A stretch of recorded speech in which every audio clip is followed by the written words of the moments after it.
Hey guys, so you've been asking me this kind of a lot lately anyway, and I thought why not cover this. So we're on our Void virtual machine, and this is kind of the machine that I usually use for my demonstrations. And what I'm going to show off today is how to install kind of Emacs and how to set it up for the first time. Especially if you're a Vim user, you're going to find this very interesting because let's say that my arguments, if you haven't watched my video, just before I get to anything else, I did already make a video about kind of comparing Vim to Emacs and what are the pros and cons of each one of them.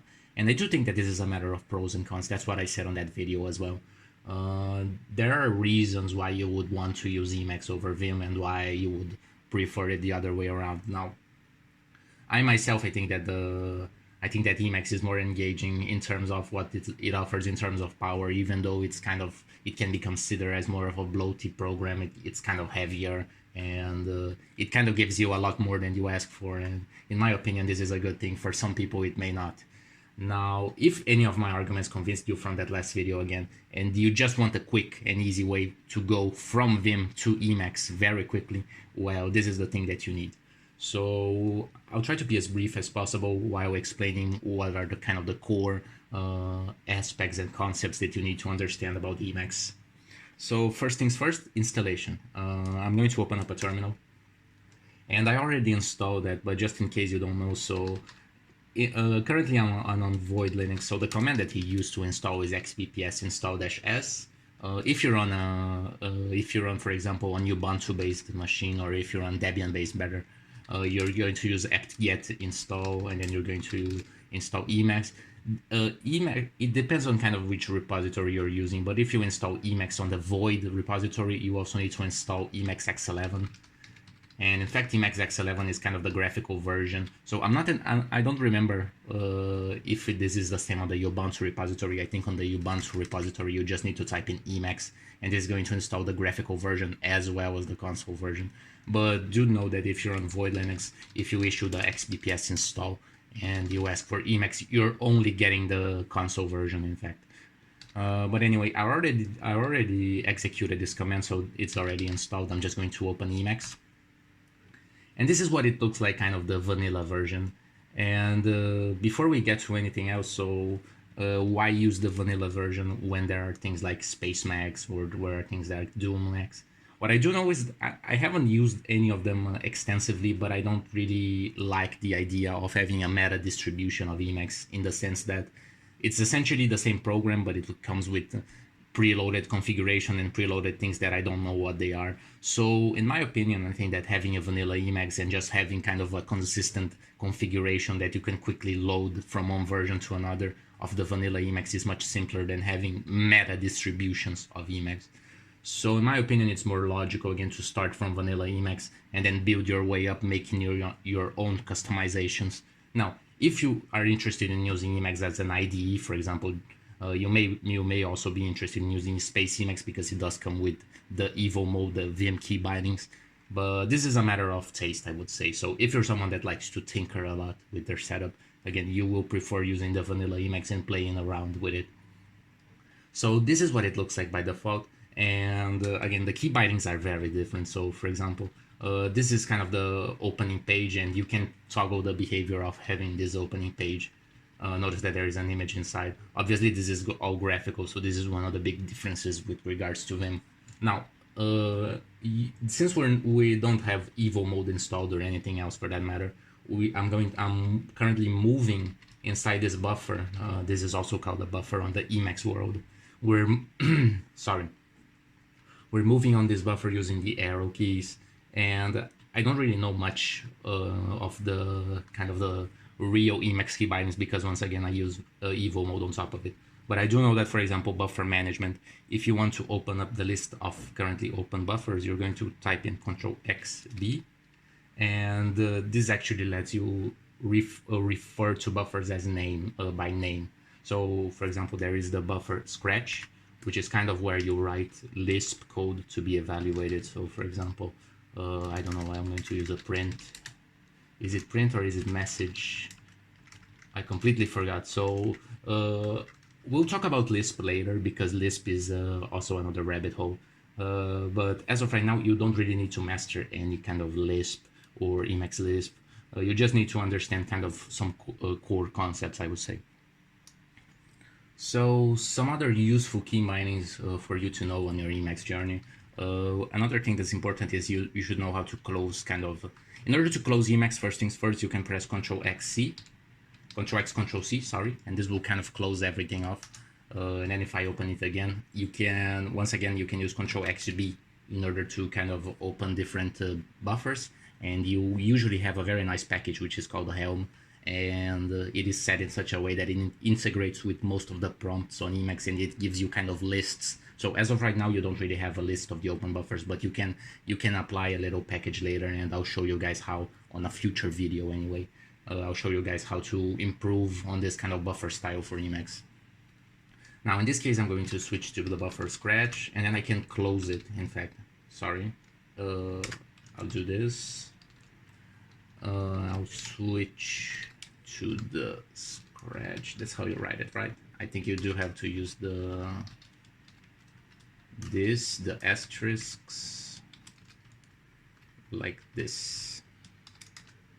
And this is kind of the scratch buffer as I was talking about. What I can do is I can close it, so I can close it by pressing the Ctrl X and then K, and this is going to kill the buffer, so it's going to close it. I'll do this like this. And another important thing is that, for example, if you ever get stuck in a prompt in Emacs, so if I go back to that Ctrl X B prompt, in fact, you don't really escape prompts by pressing the escape key on Emacs, but rather you escape them by pressing the Ctrl G key. So anything that would normally require an escape on Vim, for example, is going to require a Ctrl G on Emacs. So this quits that. And finally, another very important one is the Ctrl X, Ctrl F, which allows you to find files. So I'm currently on my home folder. Let's see if I have my bash rc. I open it, and this is my kind of my regular minimal setup. What else can I say? So another very important command is the meta X, in fact. And the meta on when you talk about the meta key on Emacs, you're usually referring to the Alt key, in fact. So if I press Alt and then X, this is kind of like entering command mode on Vim. So this opens up a prompt down here, and I can type in arbitrary Emacs commands.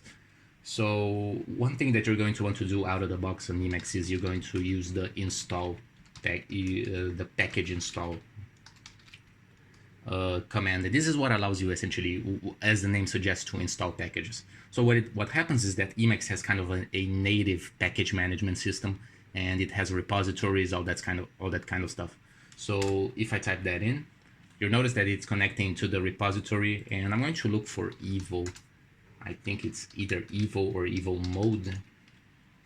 There are some issues with the and I do think that I know why that is. So in fact, Emacs has several repositories, and by default, it comes with ELPA pre-installed. So what I'm going to do now is I'm going to go to my configuration. So I'll put this link in the description. This is kind of my minimal Emacs config anyway. And you can use this kind of as a guideline if you want to start it. So the minimum working Emacs configuration is kind of looks like this. And what I'm going to do is I'm going to copy partially. So I'm going to copy kind of up until here inside of my .emacsd.emacs. So if I go to my home folder, notice that I'm on my home folder, so I can get my .emacs. It's currently empty. What I'm going to do is I'm going to open it on Vim. Hopefully I have Vim installed, yes. So I'm going to open it, and I'm going to paste everything here. So I do need to copy it first. I'm going to copy this in, if it works anyway. Sorry about that. I think that for some reason my clipboard wasn't working. So what I did was I just went to my my initial config, and I just copied in. So these two lines, you also have to put these two beforehand. So just so you know, you should have something like this essentially on your init, on your kind of .emacs. And this is once again, the .emacs is obviously going to be kind of the configuration file that gets loaded in once you start Emacs. So I'll just restart it so you guys see it. and this is the Emacs running this configuration. So now once you have set your package archives, what you can do is you can use another metax command, and you can use package refresh contents, and this is going to reload once again all those new packages from this second repository, which is Melpa. And Melpa is what's going to contain evilmode, for example, which is a thing that we need to start using Vim key bindings. So another useful package to have is use package, and what I'm going to do now is I'm going to issue the package install command, and I'm going to install use package. Now the difference between using package install and using use package is that once you issue the package install, you're going to load that package into your Emacs directory, but you're not necessarily going to load it. And in fact, if you use package to install all of your packages, it's going to not only download the data for that package, for example, but it's also going to make sure that it gets loaded into Emacs whenever you start it. So I usually install everything from use package, and then I don't have to worry about loading it. So I'm going to install that, and we're going to use package in order to install all the rest of the stuff that we need. So this is compiling, and this should be done. Now I have the use package statement normally. Yes, I do. And in order to use it, you just type in use package, and then together with the name of the package that you want to install. So I will also require it, and typing in require and then the name of a package is usually what loads that package into memory, as I was saying. So this is also needed for our setup. I'll do it like this. So I'll add another line here, require. I'll just copy this one if I can. I'll do this, and then I'll add use package. Yes. So this should be good. And now next time we're going to have use package be loaded into memory. And once again, this is just a simpler package manager. If you want, you can also use package install commands, but now we can use a use package command, and this is going to be loaded into it's going to save that package, and it's going to also load it without needing to change too much kind of the configuration. So now that we have use package, we can use it in order to install the other things. So I'm going to make a function call, which we'll call use package, and I'll use package evil. Evil mode is essentially what gives you kind of the Vim key bindings inside of Emacs. And you usually complete the use package statements by just using this kind of syntax, which is ensure t. And this is something that you just have to get used to it. Again, this is syntax, but this is usually the simplest way of kind of just installing a package and making sure that it is always loaded. So I'm also going to apply the same command in order to install org mode. And if you don't know what org mode is right now, I'm going to make a full video on it sooner or later. I kind of already shown some of the features on my other videos, so you will have an idea. But org mode is essentially kind of a markdown platform that allows you to organize, again, hence the name, and it allows you to organize tasks and organize kind of lists, and it's very useful. Again, if you're interested on it, you should look at my other videos. I've shown you how to export LaTeX documents from org, for example. There are a lot of other use cases. Again, I'm just scratching the surface, but do know that this is a very important for my configuration to work, also because, as you will notice, basically none of the configuration is here. All the configuration is in another file. It's written in literate mode, which means that I essentially have I can even show you. So if I go to my init.org, this is my actual configuration, and this is written in org mode. So whenever GitHub reads org mode, it treats it as if it were markdown, because org mode is essentially markdown. And what happens is that I can categorize my packages. So for example, I have a category for startup evil mode stuff. I have a lot of I can separate, for example, a category for my packages, and then each package is going to have, say, a subsection. This is very nice for literate programming, but also for organizing your configuration file. This is why I use org mode. So with that out of the way, I'm going to, so this is already written, and I'll also, not only I'll ensure that evil is installed, I'll also add in this line, which is evil mode 1. And this is what's going to essentially enable evil mode, so that again I have the Vim key bindings inside of Emacs, so evil mode 1. And we'll see how it goes. So I'll just close this, and we're going to restart Emacs. It's going to take a few seconds here to start because it's going to install all the new things that I told it to install. Notice that it's compiling again everything.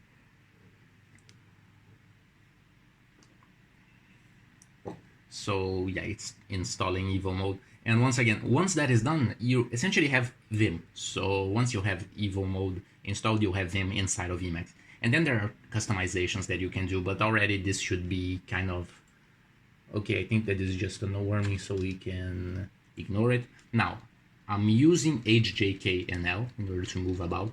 So this already shows that evil mode is enabled. So I'm pressing the kind of, you see that I'm pressing the semicolon, and I got to this prompt, which is essentially kind of the same prompt that you would get on evil mode, for example, on Vim, sorry.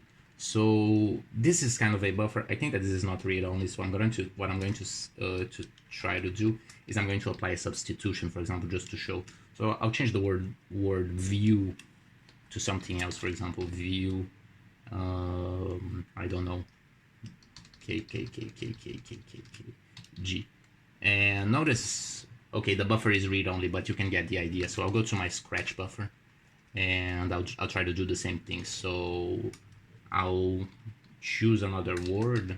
I'll substitute buffer for whatever, and I'll use G. And notice that I can kind of apply regular Vim commands, so I can do substitutions, but I can also use this, for example. You know that in Vim you can execute kind of regular Unix commands by using the kind of the exclamation mark. So I'm going to I don't know, I'm going to echo hey there, and notice that hey there appears here. And I can also, instead of echoing it to the prompt, I can also read it in my file. So for example, I think that I have ifconfig installed, so what I'm going to do is I'm going to, first things first, go here and then read IP address. And this is going to kind of get the output from the IP address command and drop it inside. This is just, again, Vim behavior, so this is expected.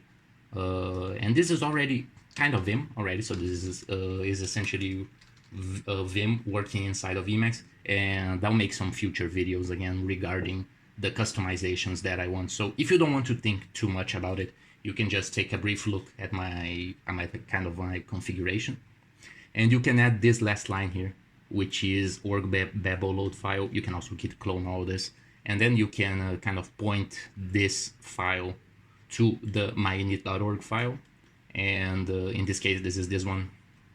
So this is going to kind of load all of the packages that I have and the customizations that I added. So for example, I have Powerline for evil mode. I have the Dracula theme is the one that I like, but you can usually look up for themes yourself, and this is just, again, the name of the theme followed by theme usually. There are a lot of things, so if I were to talk about everything on Emacs, again, I would take some 4 to 5 hours. So my idea for this is to give you the bare minimum that you need, and this already gives you essentially Vim behavior inside of Emacs, and then we're going to build on top of that. So I'll continue this little kind of series on Emacs, and we'll for the next few episodes, what we're going to do is we're going to look at each one of those packages and each one of those sessions on my my packages list, and I'll talk to you why I use it and why it's useful. We'll probably start with Helm, because Helm is I would say, one of the most powerful packages on Emacs, and you will soon see why. And I'll talk about Majit again. There are actually some packages that I do use, but not on this installation, so I may even add stuff on top of this. But my idea for this video again was to give you a very brief overview, 1 or 2 key bindings to get you started, and a basic configuration to use. So this already covers pretty much all of that, and I hope you guys enjoyed it. I'll see you next time.